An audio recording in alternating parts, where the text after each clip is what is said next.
여러분들은 악을 막기 위해 자행되는 그런 일들을 볼 때 그 방편이 선하다고 생각하십니까? 아니면 그 일들이 악하다라고 생각하십니까?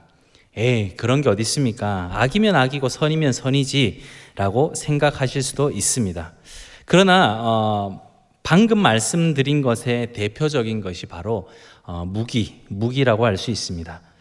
여러분들이 생각하기에 군사 혹은 이와 관련된 무기가 악을 막기 위한 선이라고 생각하십니까? 아니면 우리의 삶을 침범하는 악을 막기 위한 덜 악한 악이다라고 생각하십니까?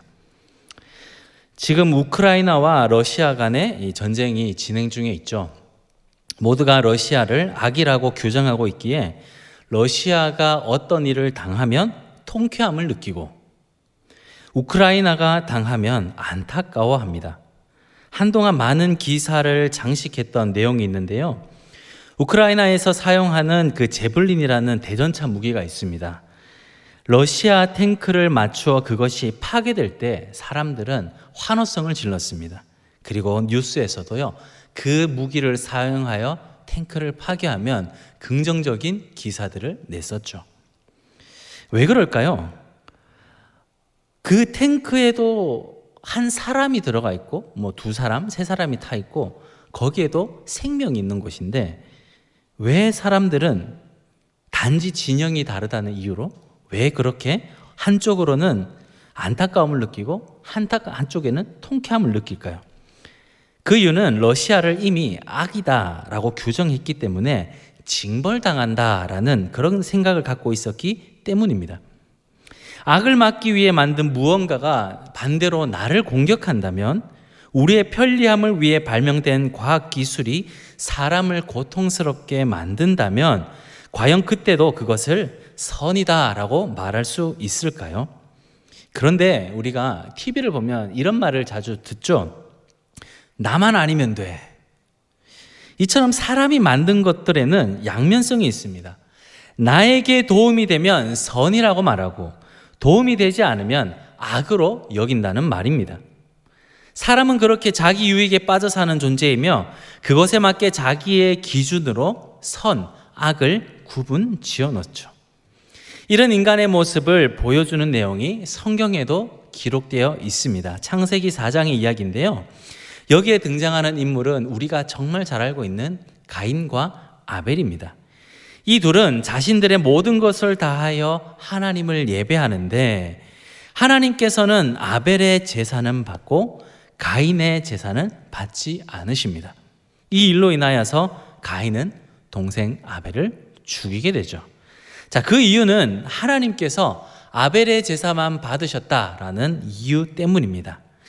자, 내가 살려고, 내가 살아보려고 드린 예배인데, 제사인데, 그것이 거부되니까 그 예배, 그 제사가 누군가를 죽이게 되는 계기가 되었습니다. 이처럼 나를 높여주는 무언가는 선이라고 말하고 나에게 불이익을 주는 것을 악으로 인식하고 있다는 말이죠. 꼭 선 혹은 악이라고 말하지 않아도 같은 맥락으로 이해할 만한 어떤 행동들을 하는 것이 바로 사람의 모습입니다. 이것은 우리 요 근래에 최근에 일어난 일들이 아니라 아주 오래전부터 내려온 죄의 산물이요, 죄로 인하여 타락한 인성의 어떤 본성이다라고 말할 수 있겠습니다. 타인을 희생해서 내가 살고자 하는 죄인의 모습인 것이죠. 자기를 사랑하는 자기애라는 것의 구체적인 현상이라고 말씀드릴 수 있겠습니다. 반대로 이와는 다른 모습으로 오신 분도 계십니다. 이 자기를 사랑하는 자기애의 반대가 무엇이냐면 희생입니다. 희생과 섬김의 본을 보이셨던 분이 누구십니까? 딱 한 사람만 꼽는다면 예수 그리스도. 그러니까 죄는 자기를 사랑하는 자기애를 낳고 구원은 희생과 섬김을 낳습니다. 내가 죽어 남을 살리는 것이 바로 구원이라는 말이죠. 마태복음 20장 28절에 보면 이렇게 기록하고 있습니다. 제가 읽어드릴게요. 인자가 온 것은 섬김을 받으려 함도 아니요 도리어 섬기려 하고 자기 목숨을 많은 사람의 대속물로 주려 함이니라. 아멘.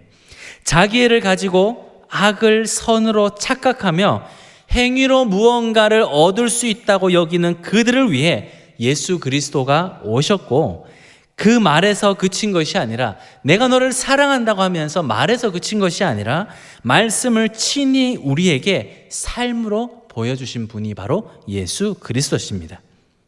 죄의 특글도 없으신 그분이 선이라는 것에 극치를 보이시며 그 모든 것을 이루어내신 희생을 우리에게 보이셨다는 말입니다. 왜 그러셔야 됐습니까? 먼저는 죄로 오염된 인간이 스스로 그 오염된 것에서 벗어날 방법이 없었기 때문이고, 또 하나는 자기 백성을 향하신 지극한 하나님의 사랑이 있었기 때문입니다. 오늘 말씀을 듣고 계신 여러분도 죄에 대한 이야기는 좀 목사님 건너뛰시죠. 자꾸 이런 이야기 하지 마시고 라고 생각하실 수도 있습니다. 오히려 어떻게 하면 내가 복을 받을 수 있는지, 어떻게 하면 세상이 말하는 잘 사는 인생이 될 수 있는지가 더 궁금하실 수도 있겠습니다. 맞습니다. 사람이 듣고 싶은 이야기는요, 불편하지 않고 내가 잘못하고 있다는 것을 지적하지 않으며 훈계보다는 칭찬과 비법, 어떻게 하면 이 땅에서 조금 더 유명한 자로 살아갈지에 대한 노하우를 전수받는 것이라는 것을 너무나 잘 알고 있습니다. 그러나 오늘 말씀을 통하여 여러분들께 또 말씀드리고 싶습니다. 성도의 삶은 그것을 위해 이 땅에 부름받은 것이 아니라 섬김을 받고 또 그것으로 인하여서 우리의 이름이 높아지는 데 있는 것이 아니라 희생, 예수 그리스도께서 보이신 그 희생이 요구되는 삶이라는 것을 말입니다. 누군가의 희생으로 내가 잘 되는 것이, 내가 잘 되라 말씀하시지 않고 나의 희생으로 누군가를 살려야 한다고 말씀하고 계십니다. 왜요? 그것이 바로 예수께서 보이신 사랑이기 때문이죠. 대부분의 사람은 자기 앞에 당도한 일과 주위에서 일어나는 일들과 사람들의 시선, 그리고 생각이 많이 모여 있는 곳에서 상대적인 비교를 합니다. 거기에서 자기 스스로 더 좋은 것, 덜 좋은 것을 구분하여 나에게는 더 좋은 것만 적용하려고 하죠. 비단 더 좋은 것, 덜 좋은 것만 구분하지 않고 덜 좋은 것을 선택한 자가 어떤 행동을 할 때에도 거기에 상대적인 비교라는 것을 갈아 넣어둡니다.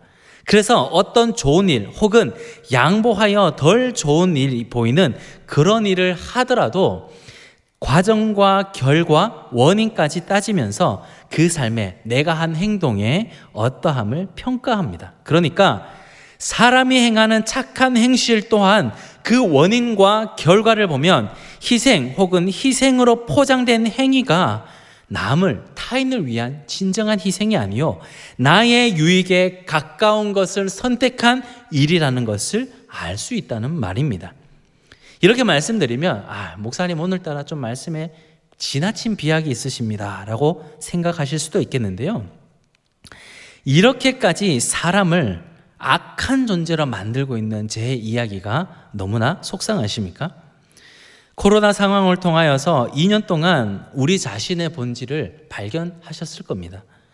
좀 더 편하기 위해 나 스스로 어떠한 변명을 찾았었는지 말입니다.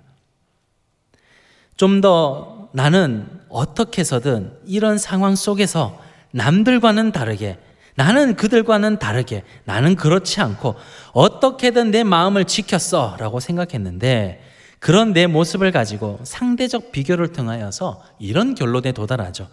그래, 이 힘들고 어려운 시간에서도 나는 저 사람보다는 좀 낫게 살았어. 저 사람보다는 내가 그래도 낫지 라는 생각 말입니다.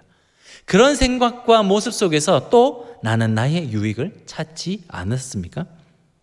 평가하고 비교하고 판단하면서 혹은 변명하고 합리화하면서 말입니다. 이런 말씀을 드리면 오늘 전 목사님 오늘 완전 작정하셨네, 오늘 이렇게 생각하실 수도 있어요. 목사님 그런 말씀보다 지금 우리는 으쌰으쌰 하면서 격려하고 서로 응원하고 그렇게 막 해도 될까 말까인데 오늘 왜 그러세요? 라는 생각이 드실 수도 있습니다만 죄송합니다. 아직 몇 발이 더 남아 있습니다. 남을 판단하는 사람들이 자주 하는 말들이 있죠. 나는 어쩌다 한 번인데, 나는 어쩌다 한 번인데 저 사람은 매번 저렇잖아. 어떻게 저 사람하고 그들하고 나를 같은 사람으로 취급합니까? 야고보서 2장 10절을 보겠습니다. 이렇게 기록을 하고 있어요. 누구든지 온 율법을 지키다가 그 하나를 범하면 모두 범한 자가 되나니. 50부 100부라는 말씀이죠. 누가 누구를 향하여 선하다, 악하다라고 판단하고 평가할 수 있습니까? 그런데 이런 일이 누구에게서 자주 볼 수 있냐면, 이런 현상이 어디에서 자주 볼 수 있냐면 소위 교회를 열심히 다닌다라고 말하는 그 사람들에게서입니다. 잘 모르면요, 교회도 모르고 말씀 모르고 잘 모르면 비교 대상도 없고 몰라서라도 누구를 평가하거나 그런 어떤 상대적인 비교를 통하여서 나의 우위를 점하는 태도가 거의 없더라는 겁니다. 이게 누구를 공격하기 위한 발언이 아니에요. 이 말씀에 의하면 여기 모인 우리를 향하여, 여러분들을 향하여 제가 공격하고 있는 그런 발언이 아닙니다. 자, 보세요. 유대인, 바리새인, 서기관, 율법학자들을 보십시오.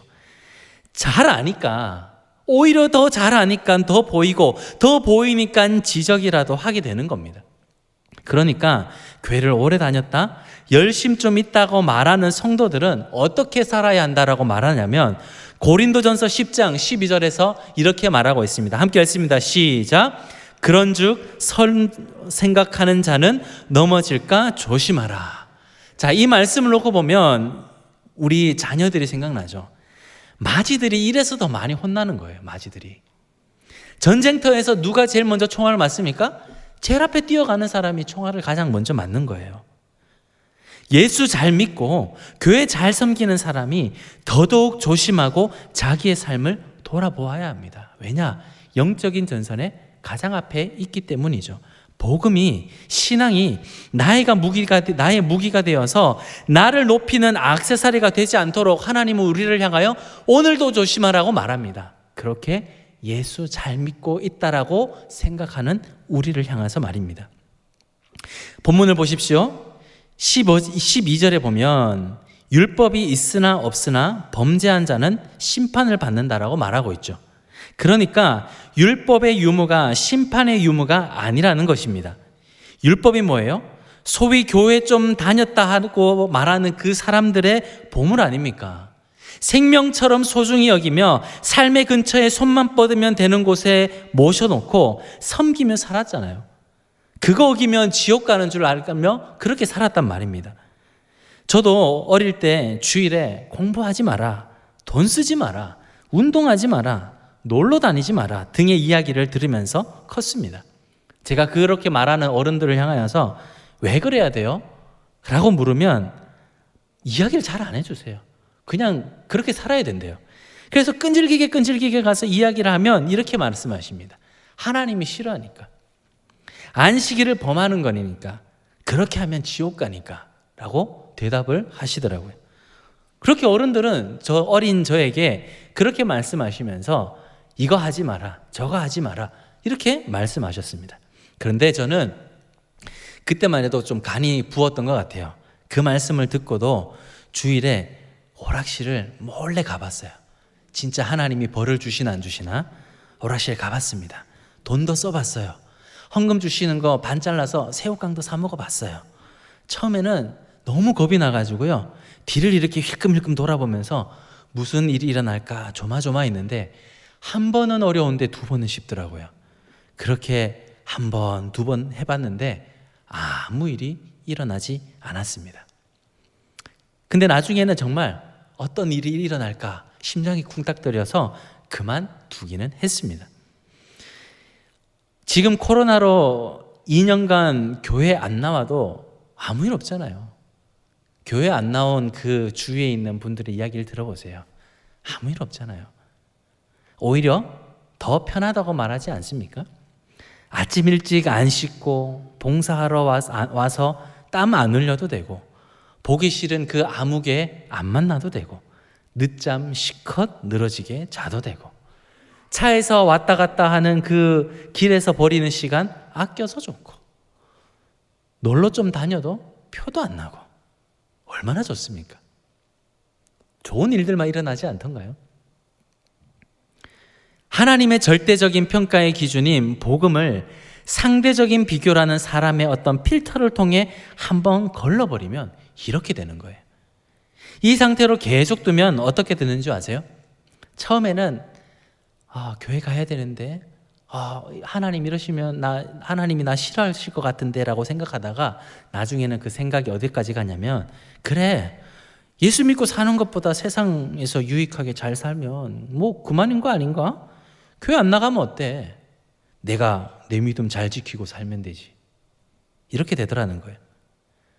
그렇다고 제가 지금 온라인 예배 드리면서 교회 안 나오고 계신 분들을 비하하는 게 아니에요. 괜히 지금 듣고 계시다가 뜨끔하셔가지고 그런 말이 아닙니다. 생각해보면 우리가 교회 가게 해달라고, 교회 문 좀 열어달라고 했지만 우리 현실을 돌아보십시오. 우리 주위의 교회들을 보십시오. 부흥한다는 소식이 많습니까? 아니면 어렵다, 문 닫았다라는 소식이 더 많습니까? 이게 우리 현실이더라는 거예요. 왜 이런 일들이 일어날까요? 오늘 읽었던 말씀 13절을 보면 이렇게 기록하고 있습니다. 하나님 앞에서는 율법을 듣는 자가 의인이 아니요 오직 율법을 행하는 자라야 의롭다 하심을 얻으리니. 우리는 여태껏 율법으로는 안 된다, 율법을 지키는 것이 다가 아니다, 율법보다는 믿음이 더 중요하다고 배우고 말했지만, 굳이 나누자면 믿음의 하위에 있는 율법이라는 것조차도 삶으로 살아내지 못하고 율법을 행하기는커녕 여전히 율법을 듣는 자에 머물러 있는 수준에 그치고 있더라는 겁니다. 이번 코로나 사태를 통해서 감추고 싶었던 것들이 다 까발려진 거예요. 우리의 믿음의 현실들이 그냥 다 까발려진 거예요. 이런 설교가, 제가 지금 하고 있는 이런 설교가 듣기에 좀 불편하실 수도 있습니다. 에이, 목사님, 그래도 나는 열심히 살았는데, 내 딴에는 시간 내서 왔고 안 빠지려고 그렇게 애쓰고 노력했는데 왜 내가 목사님한테 그런 말을 들어야 됩니까? 내가 할 수 있는 한 최선을 다했단 말이에요 라고 생각하시면서 말입니다. 신약 성경을 보면 새파랗게 젊은 예수라는 사람으로부터 질책을 들은 유대인들이 딱 그렇게 생각했을 겁니다. 말씀을 듣고도 그 말씀이 나를 향한 말씀으로 여겨지지 않는 것은 자꾸만 상대적인 비교라는 필터로 들어서 그런 거예요. 그래도 내가 낫지 않았습니까? 그래도 내가 더 열심히 하지 않았습니까? 그래도 내가 그 자리 지키려고 애쓰지 않았습니까? 그래도 그럼 누구를 비교의 대상을 놓고 그 기준을 잡고 있느냐는 겁니다. 그래서 제가 서론에 말씀드렸잖아요. 사람의 행위로는 절대로 선할 수가 없다. 왜? 그 선이라고 규정한 것이 상대적인 비교를 통해서 악하다라고 판단되기도 하고 어떨 때는 선하다라고 판단되기도 하는 절대적이지 않은 것이기 때문입니다.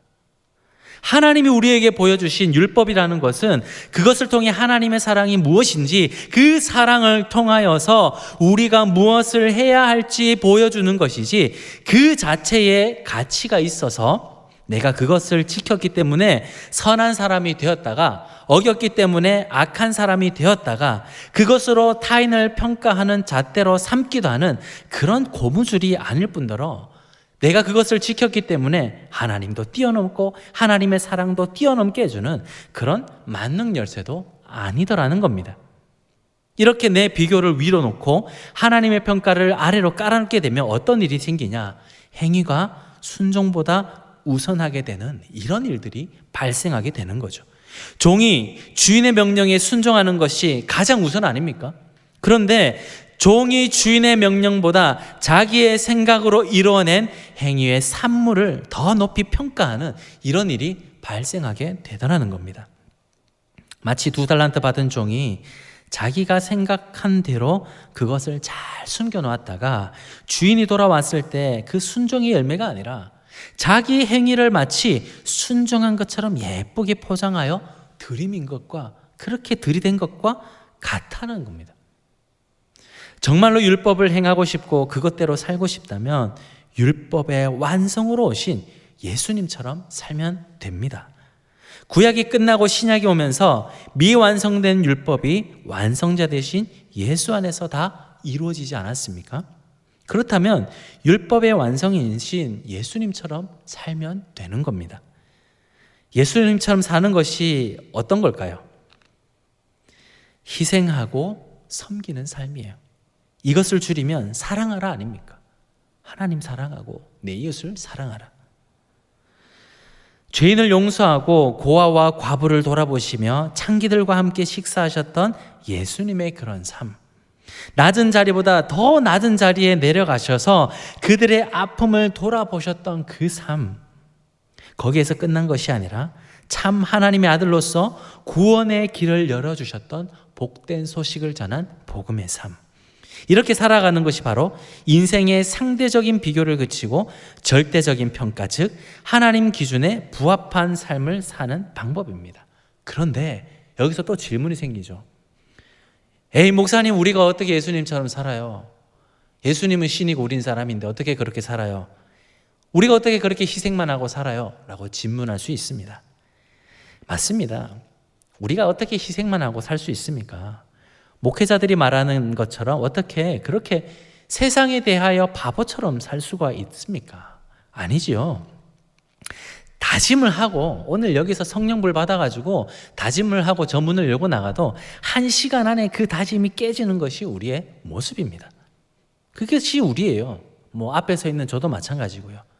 그러므로 우리는 이 상황을 통해 우리의 본질을 알아야 합니다. 내가 할 수 있는 것이 하나도 없구나. 나는 정말 약하디 약한 존재구나. 그런 사람이구나. 사도 바울이 나는 죄인 중에 괴수라는 말, 그게 정말 허투루 한 말이 아니라 정말이었구나. 내가 그런 사람이었구나라는 것을 알아야 한다는 말입니다. 그러면 또 이런 질문이 들어요. 그러면 하나님, 완벽한 그런 강한 높은 지위에 있는 사람, 그런 사람 불러서 쓰면 되는 거 아닌가요? 여기 국회의원들하고 의사들 가득 채워놓으면 그 밑에 있는 사람들 알아서 위에 다 채울 거 아닙니까? 그렇게 힘있고 유능한 사람들 불러 쓰셨으면 여기 다 채워지고 우리 교회는 맨날 부흥하고 막 그랬을 텐데 왜 그렇게 안 쓰고 맨날 우리 같은 사람 불러놓고 약하다 죄 있다 막 말합니까? 라고 이야기하실 수도 있습니다. 맞습니다. 저도 가끔 그런 생각이 들어요. 정말 힘있고 능력 있고 돈 있는 사람 몇 명만 들어와가지고 목회자들이 힘들다고 말할 때 돈 척척 내고 사람 탁탁 동원하면서 교회 일들을 원활하게 막 돌리면서 이곳저곳에 사람들 막 채워놓고 그렇게 하시면 얼마나 좋을까 싶어요.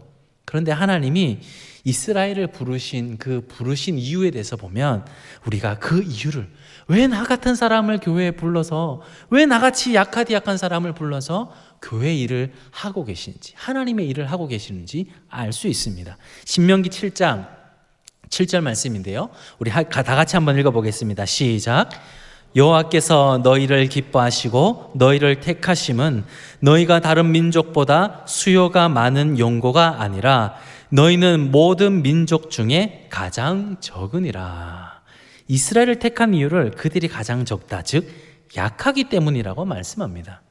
의롭거나 순종을 잘하거나 착하게 살았거나 그들이 큰 힘을 이루어서 세상을 호령할 수 있는 위치에 있거나 그들이 세상을 통치할 수 있을 정도로 능력이 있었기 때문이 아니라 오히려 민족 중에 가장 적었기 때문에 내가 너희를 불렀다라고 말씀하고 계십니다. 왜요? 그것을 통하여서 하나님이 무엇을 하시려고 그랬을까요? 고린도전서 1장 27절에서 29절 말씀인데요, 27절과 28절까지는 제가 읽고 마지막 29절만 같이 읽도록 하겠습니다. 제가 27, 28을 읽을게요. 그러나 하나님께서는 세상에 미련한 것들을 택하사 지혜 있는 자들을 부끄럽게 하려 하시고 세상에 약한 것들을 택하사 강한 것들을 부끄럽게 하려 하시며 하나님께서 세상에 천한 것들과 멸시받는 것들과 없는 것들을 택하사 있는 것들을 폐하려 하시나니, 함께 읽습니다. 이는 아무 육체라도 하나님 앞에서 자랑하지 못하게 하려 하심이라. 아멘. 자, 29절이 중요해요. 하나님 앞에서 자랑하지 못하게 하려 하심이라. 이것입니다. 이거예요. 하나님의 평가는 절대적이에요. 하나님이 원하심이 거기 있기 때문입니다. 이것 벗어나서 이것 말고 다른 것에 있지 않고 하나님 오직 이것을 위해서 하나님이 영광 받으시려고 이렇게 약한 자들을 택하여 쓰시고 있다라고 말씀하고 계십니다. 그분의 평가 기준대로 원하심대로 살아야 해요. 약하면 약한 대로, 강하면 강한 대로 그분이 우리에게 허락하여 주신 그 허락대로 살아야 하는 것이 우리의 본분이라는 겁니다. 그러면 목사님, 나는 지금 너무나 약하고 가난한데 계속 그렇게 살아야 해요? 하나님이 그 가난을 벗어나게 해주시면 하나님의 은혜인 거고, 그것을 벗어나지 못하고 여전히 그렇게 힘들다 할지라도 우리는 무엇을 고백할 수 있어야 돼요? 하나님이 나를 통하여 하실 일이 있구나라는 것을 고백할 수 있어야 돼요. 그것을 믿음이라고 하고 율법의 완성이라고 하는 겁니다. 율법을 통하여서 나의 높아짐만 말하고 있다면 율법을 행한 자가 아니라 그 율법을 줄줄이 깨고 자기 삶에 아무리 적용할 수 있다 할지라도 그것을 통하여서 하나님의 허락하심을 인정하지 못하고 나는 왜 이렇게 살아야 됩니까? 왜 나는 이것을 통하여서 사람들에게 약한 자로만 서 있어야 됩니까? 라고 반문한다면 그 사람은 율법을 들은 것에서 나아가지 못한 것입니다. 우리는 만나와 메추라기 없이 살 수 없습니다. 삶에 안주하라는 말이 아니라 하나님이 이끄시면 이끄신 대로, 멈추시면 멈추는 대로 그분의 인도를 기다려야 한다는 말입니다. 그것이 순종이고 그것이 믿음이고 이것이 바로 율법대로 살아가는 것이요, 율법을 살아내는 것입니다. 나와 저 사람을 비교해봐야 더 좋은 게 어디 있고 더 못한 것이 어디 있습니까? 그런 거 비교하지 말라고 예수님께서 사람의 모습으로 오셨는데 여전히 그렇게 살고 있으면 어떡하냐는 겁니다. 그래서 에베소서 4장에 보면 구습을 따라 사는 옛 사람을 벗으라라고 말씀하고 계시잖아요. 그렇게 살지 말라고. 시간이 없어서 오늘 본문에 대한 더 자세한 이야기는 다음 기회에 또 하겠습니다.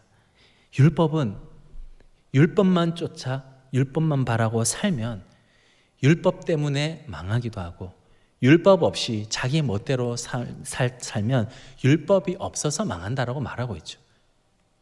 율법이 중요한 게 아니에요. 내가 그 율법을 얼마나 지켰느냐, 이것도 중요한 게 아니에요.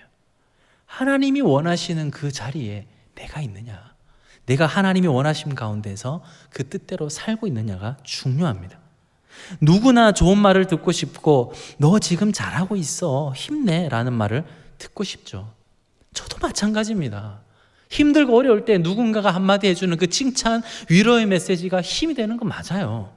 그런데 지적당해서 좋을 사람이 누구 있습니까? 많은 우리가 지금 서로를 향하여 괜찮아 라고 하는 시기는 지난 것 같습니다.